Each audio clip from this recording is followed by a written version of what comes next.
नमस्कार दोस्तों, स्वागत है आपका आपके अपने YouTube चैनल जीएस जीनियस में।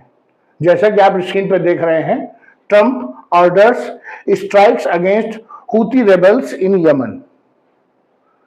ट्रंप ने जो यमन देश में जो हूती रेबल उसने देश को लगभग दो भागों में विभाजित कर रखा है। आधे क्षेत्र में वहां की सरकार है और आधे क्षेत्र में हूती जो आतंकियों का कब्जा है, उनके खिलाफ एयर स्ट्राइक का आदेश दे दिया है। कौन है ये हूती लोग, क्यों ट्रंप साहब इनसे नाराज हो गए हैं, क्यों उन्होंने इनके खिलाफ एयर स्ट्राइक का आदेश दिया है, इन सब चीजों को हम इस वीडियो में समझने का प्रयास करेंगे और जानने का प्रयास करेंगे कि ये जो यमन के हूती क्या इतने शक्तिशाली हैं कि इनसे निपटने के लिए अमेरिका को आगे आना पड़ा।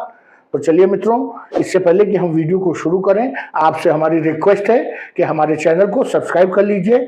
हमारे चैनल पर इसी प्रकार की आपके आसपास की खबरों को छोटे छोटे वीडियो के माध्यम से प्रस्तुत किया जाता है। तो चलिए मित्रों, शुरू करते हैं। जो ये यमन से खबर आ रही है, जहां पर ट्रंप साहब ने एक अलग ही युद्ध भड़काने की तैयारी चल रही है ट्रंप साहब की। ये है डोनाल्ड ट्रंप, और ये इशारा कर रहे हैं कि वो देखिए हमारे जहाज जा रहे हैं हूती विद्रोहियों पे हमला करने। जो अमेरिका के 47वें राष्ट्रपति डोनाल्ड ट्रंप जी हैं, उन्होंने हाल ही में जो अपनी एयरफोर्स और जो नेवी है उसको आदेश दिया है कि ऐसे सभी क्षेत्र जहां पर ये हूती विद्रोही काबिज हैं यमन में, उन सभी पर एयर स्ट्राइक करिए। और ये आदेश दिया है उन्होंने शनिवार 15 मार्च 2025 को।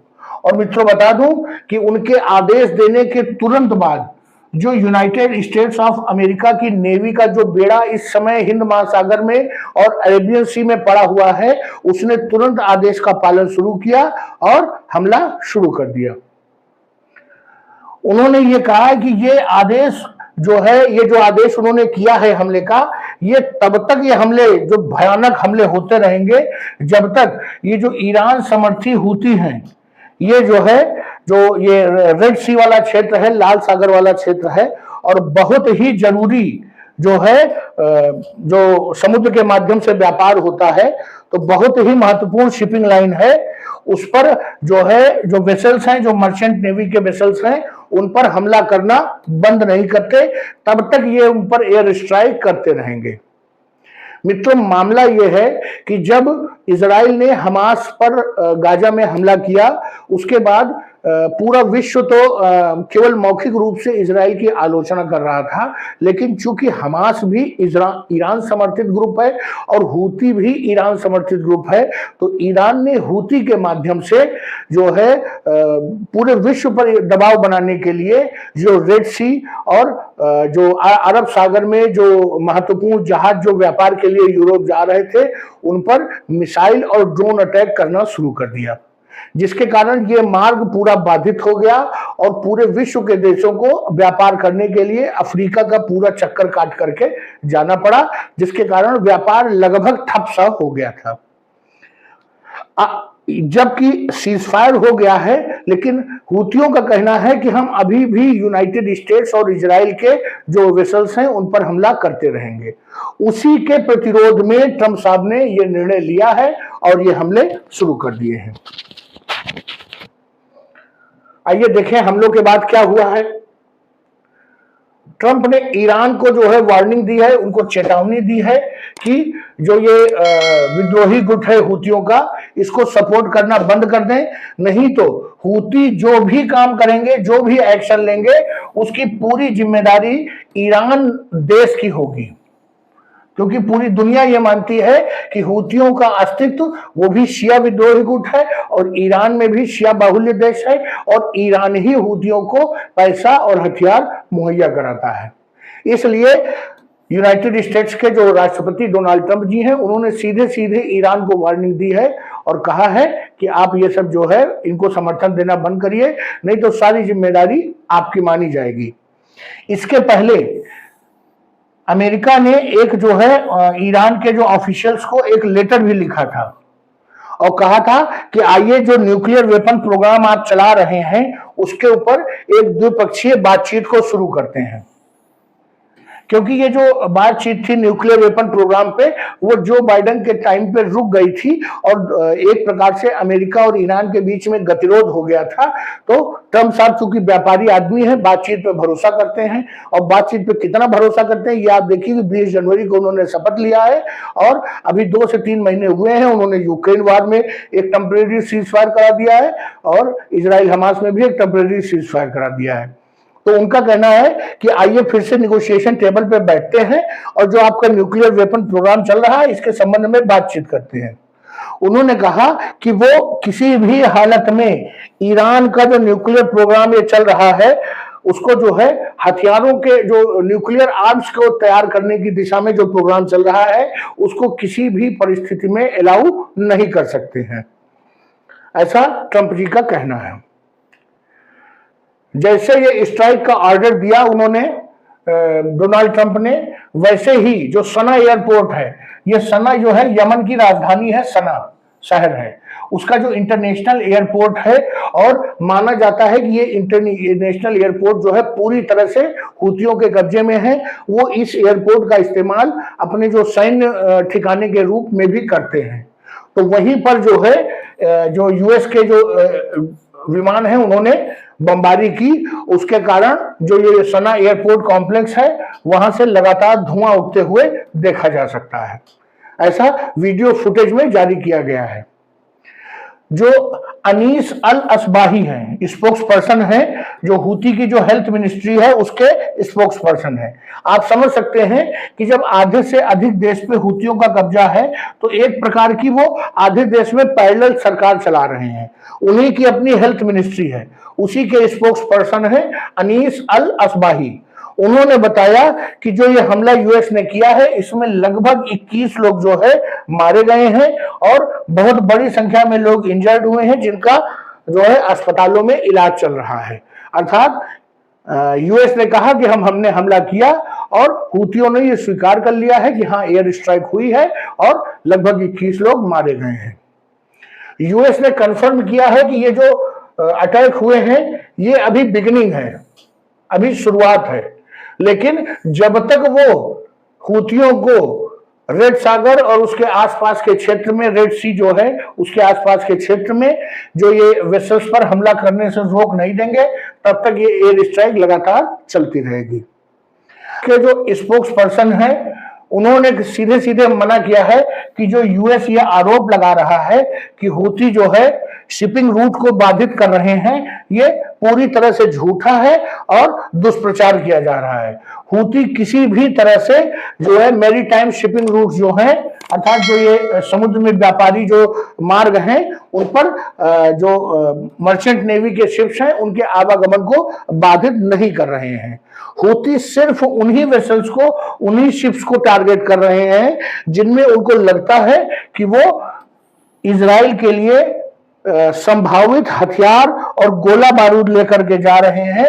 सिर्फ उन्हीं जो है जहाजों को वो टारगेट करते हैं। इसके अतिरिक्त इजराइल के सभी, इजराइल जाने वाले और इजराइल से निकलने वाले जितने भी वेसल्स हैं वो सबको टारगेट करेंगे और अन्य उन देशों के वेसल्स को टारगेट करेंगे जो इजराइल को हथियार और गोला बारूद सप्लाई कर रहे हैं, क्योंकि उनका मानना है कि जो ये हथियार जा रहे हैं इजराइल, ये गजा के इनोसेंट जो महिलाएं और बच्चे हैं उनके खिलाफ इस गोला बारूद और हथियार का इस्तेमाल होगा। वो गजा के अपने भाइयों बहनों के साथ खड़े हैं, इसलिए वो इजराइल जाने वाले, गोला बारूद ले जाने वाले सभी विमानों, जो वेसल्स हैं, जो शिप्स हैं, कार्गो शिप्स, उन पर हमला करते रहेंगे। वर्तमान में स्थिति यह है कि जो यमन की लोकेशन है उसके कारण वो जो ये लाल सागर वाला क्षेत्र है, जो स्वेज नहर और लाल सागर वाला क्षेत्र है, वो गल्फ ऑफ अडन और जिसे कहते हैं आदम की खाड़ी और बाब अल मंडेब, ये भी एक बहुत बड़ा जो है मैरीटाइम रूट है जहां से बहुत मात्रा में कच्चे तेल का आयात होता है। और जो अरेबियन सी है, जो अरब सागर वाला क्षेत्र है, वहां पर जहाजों को आसानी से निशाना बना सकते हैं। तो ये एक छोटा सा क्षेत्र है जहां पर अगर कोई भी जहाज जाता है तो वो आसानी से चोरी छुपे जो यमन में बैठे हुए हूती विद्रोही हैं वो ड्रोन के माध्यम से उन विमानों को, उन वेसल्स को, उन शिप्स को निशाना बना सकते हैं। अब तक जब से ये इजराइल और हमास का संघर्ष शुरू हुआ है तब से हूतियों ने लगभग 100 मर्चेंट वेसल्स को निशाना बनाया है। इनमें से कुछ को तो इतना नुकसान हुआ कि वो चलने लायक नहीं रहे, बाकी जो वेसल्स थे उनमें थोड़ा बहुत जो रिपेयरिंग का काम करके उनको दोबारा यूज किया जा रहा है। इस प्रकार से एक बड़ी भारी मात्रा में इन्होंने जो उस रास्ते से व्यापार हो रहा है उसको नुकसान पहुंचाया है हूतियों ने। और इन्हीं सबको रोकने के लिए अब अमेरिका ने कमर कस ली है। आप ये सोचिए अमेरिका की कितनी बड़ी स्ट्रेटजी है कि अमेरिका का जो नंबर 1 दुश्मन है विश्व में, ट्रंप का, जो ट्रंप एडमिनिस्ट्रेशन है वो ईरान को अपना नंबर 1 दुश्मन मानता है। उसको मालूम था कि उसको ईरान के खिलाफ कार्रवाई करनी है, तो उसके पहले उसने यूक्रेन वार को भी सीज फायर करा दिया, इजराइल वार को भी सीज फायर करा दिया, क्योंकि मालूम था कि वो मल्टीपल जो पोल्स हैं उधर अपने अपने संसाधनों को डाइवर्ट नहीं कर सकता है और उन सभी वार्स में वो इन्वॉल्व नहीं हो सकता है। तो उधर के दोनों वार को उसने शांत कराया और अब अपना मोर्चा इधर हूतियों के खिलाफ खोल दिया है। जब हूतियों के ऊपर हमले होंगे तो स्वाभाविक रूप से ईरान को परेशानी होगी। ईरान ने अगर कोई एक्शन लिया तो जो यूएस की जो तोपें हैं वो ईरान की ओर भी मुड़ जाएंगी। जब इन्होंने हूतियों ने हमले शुरू किए जो ये मर्चेंट वेसल्स थे, उसके बाद जो हूती थे इनको कोई विश्व में बहुत ज्यादा इनको तवज्जो नहीं दी जाती थी एज ए विद्रोही समूह के रूप में। उसके बाद इनका प्रोफाइल बहुत बढ़ गया, लोग जानने लगे कि हूती भी एक बहुत बड़ा संगठन है और उन्होंने अपने आप को मुस्लिम ब्रदरहुड अर्थात जो उम्मा के जो रखवाले के रूप में उन्होंने अपने को इस्टेब्लिश कर लिया और उन्होंने कहा कि वो हमास और ईरान के साथ खड़े हैं। तो हूती ने अपनी पहचान बना ली इन आक्रमणों के जरिए।